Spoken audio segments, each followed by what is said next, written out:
Nama aslinya Nisabur An-Nisaburi, Syahri As-Siddin An-Nisaburi. Datang kemari berkenalan dengan Ratu Sima, ratu yang terkenal adil dari kerajaan Kalingga, di mana di Jepara. Beliau membawa kitab namanya kitab Al-Asrar, rahasia. Diajarkan kepada sahabatnya Raja Joyoboyo Doho Kediri. Diterjemahkan, jadilah Ramalan Joyoboyo. Padahal itu kitab Arab aslinya Kitabul Asrar, kitab rahasia yang dibawa Syekh Wasil. Percaya silahkan, enggak apa-apa, ini namanya kita kembali ke sejarah. Itu sebelum Wali Songo. Ada lagi tahun 1410, ulama dari Cina, dari Tiongkok datang, namanya Syekh Hasanuddin di Rengas Dengklok, Kerawang, mengajarkan Quran, suaranya enak, maka disebut Qori, maka disebut Syekh Quro, Rengas Dengklok, Kerawang. Raja Siliwangi Kuncaningrat mendengar ada agama baru, marah besar, berangkatlah dari selatan, dari Bogor barangkali, menuju Kerawang. Sampai di sana mau saya bunuh itu. Apa ini, agama apa ini? Sampai di sana ada santrinya Syekh Quro sedang belajar baca Quran, kutilang, kuning tinggi langsing. Seperti Mbak Azza barangkali ya. Terima kasih Kiai. Kapan lagi dipuji? Namanya Subang Larang namanya. Raja Siliwangi jangankan mau membunuh, malah kelepak-kelepak. Jatuh cinta langsung. Mas, ya silahkan kalau kamu ingin mengawin murid saya, tapi syaratnya masuk Islam. Udah masuk Islam. Ada mas kawinnya, apa, tasbih, di mana? Sudah saya cari tasbih. Gak ada di sini, adanya di Mekah. Saya terbang ke sana. Ini dongengnya begitu dongengnya. Nah dia mau terbang, hong. Biasanya terbang kalau hong itu biasanya. Macet. Sekali lagi, hong. Gak terbang. Sekali lagi, hong. Macet juga.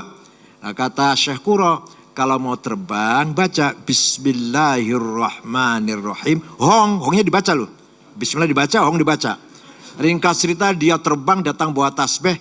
Terjadi pernikahan antara Raja Siliwangi dengan Subang Larang. Nanti punya anak, ini konon katanya Islamnya kurang serius si raja ini. Atau bahkan ada yang mengatakan murtad. Hanya karena ingin ngawin Subang Larang saja.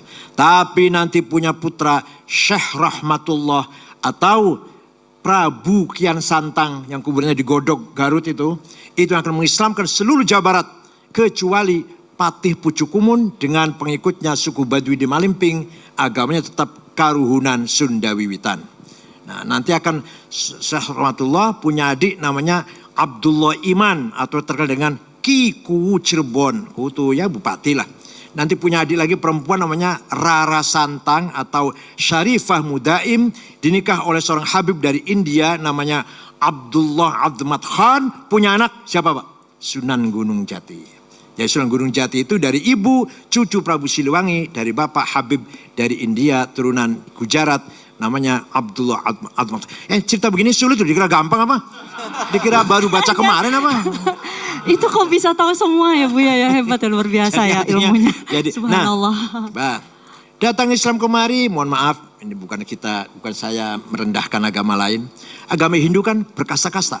Brahma, Satria, Sudra, Veria, Waisa. Nah, masalah agama hanya Brahma, yang lain gak usah tahu lah. Orang kecil gak usah tahu, ini ikut aja. Tidak boleh baca kitab suci. Waisa, Varia ini, Sudra ini. Agama Islam datang, semua orang Islam harus bisa baca Quran. Walaupun minimal Al-Fatihah harus bisa. Jadi mereka kaget, seumur-umur baru boleh baca kitab suci kalamnya Tuhan kalau masuk Islam. Kalau nggak masuk Islam sampai kiamat kurang 2 hari nggak mungkin baca kitab suci Tuhan. Itu yang menarik. Kemudian bahasa Jawa, mohon maaf bahasa Jawa. Jawa Pak? Saya Jawa. Ini. Saya Sumatera Pak. Beda dikit. Bahasa Jawa ada ingsun, aku. Itu ingsun nggak boleh orang kecil Sudra, Varia, Waisa mengatakan ingsun, menggunakan ingsun. Itu raja itu ingsun. Kalau orang kecil itu kaulo alit, budak kecil. Sampean dalem. Debu yang ada di kakimu, saya ini debu yang ada di kakimu. Kalau salaman gak boleh tangan, dengkul yang dicium. Sampai sekarang masih. Hamkubono itu kalau rakyat salaman dengkul yang salamannya bukan tangan. Sampai sekarang. Datang agama Islam, orang kecil gak boleh ngomong ingsun tadi itu.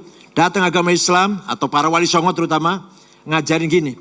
nawaitul wudu'a, niat salat, niat sopo ingsun ambil air wudu, usolli fardhu zuhri, niat salat ingsun salat zuhur.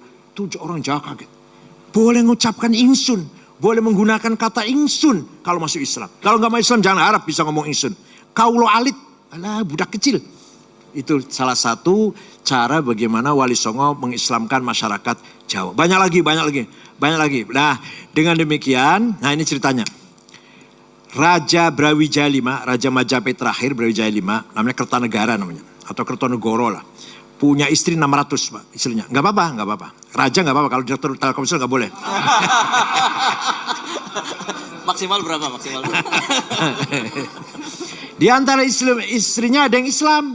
Dari Champa ya, dari Kamboja, Cina lah. Namanya Subanci atau Dewi Retno. Orang Jawa panggilnya Dewi Retno. Punya anak laki-laki. Namanya Jinbun. Si anak ini setelah muda nakal, setelah remaja nakal, ibunya Cina ini. Diusir dari kerajaan Majapahit, jalan ke arah timur, masuk Ampel Denta, Surabaya. Jumpa dengan seorang ulama namanya Syekh Rahmatullah atau Sunan Ampel. Rahmatullah itu putranya Syekh Ibrahim Samarkandi. Orang Jawa bilang Ibrahim Samarkandi. Yang mendarat di Kecamatan Palang, Tuban. Bawa anak dua, satu Ali Murtado, satu Rahmatullah. Dan keponakannya satu Abu Hurairah namanya. Masuk Islam si Jinbun di tangan Sunan Ampel. Nah, 5 tahun masuk Islam, hafal Quran, paham Islam. Dia ngomong sama gurunya, Syekh, saya anak raja harus jadi raja. Saya anak penguasa harus jadi penguasa. Oh ya silahkan nak, saya doakan. Saya orang tua hanya mendoakan lah. Kalau saya sendiri gak ingin jadi raja, gak ingin. Karena orang tua kan. Tidak lama, ringkas cerita, berdirilah kerajaan pertama Islam di Jawa. Demak Bintoro. Rajanya adalah Jinbun. Oh ya namanya diganti oleh Sunan Ampel. Abdul Fattah. Raja pertama Islam namanya Raden Abdul Fattah. Raja Demak Bintoro. Yang notabene putra Raja Brawijaya V yang ibunya Islam. Bapaknya kaget melihat anaknya jadi Raja Islam.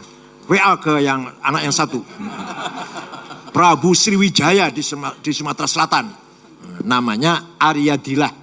Nah, Jinbun jadi Raja Islam, gimana komentar kamu? WA-nya di-reply. Yang terhormat ayahanda, mohon maaf, saya sendiri sudah lama masuk Islam. Nama saya sekarang bukan Aryadillah tapi Fatahillah. Bapaknya kaget, anak masuk Islam semua. Lama-lama orang Jawa berbondong-bondong ikut Demak. Karena beberapa nilai-nilai Islam yang tadi tuh, yang egaliter, yang ya pokoknya lebih bersih, lebih minimal mencuci muka, tangan, kaki 5 kali sehari semalam. Walhasil nilai-nilai yang luhur daripada Hindu lah. Maka Brawijaya V ditinggal oleh rakyatnya. Ditinggal rakyatnya akhirnya dia masuk Islam. Dengan masuk Islamnya Brawijaya V, selesailah riwayat Imperium Majapahit. Yang dulu gagah perkasa ketika Hayam Wuruk Gajah Mada. Sampai ke Sri Lanka, sampai ke Filipina Selatan. Semua Majapahit hilang, bubar tanpa diperangi. Tanpa ada konflik senjata. Orang Jawa mengatakan sirno ilang kertaneng bumi. Ini orang Sumatera gak paham. Siap. Kerajaan Majapahit hilang ditelan bumi. Terus ada yang tanya, ilmunya kemana? Raja Majapahit karena katanya sakti, bisa terbang. Sakti lah, raja-raja kan sakti. Kemana ilmunya? Surodiro Joyo Ningrat Lebur Dening Pangastuti. Kehebatan keningratan orang Jawa kalah oleh jampinya santri, doanya santri, mantra-mantranya santri. Santri dulu tapi. Santri kalau dulu. santri sekarang doanya drobos. karena keseringan bikin proposal. Gitu.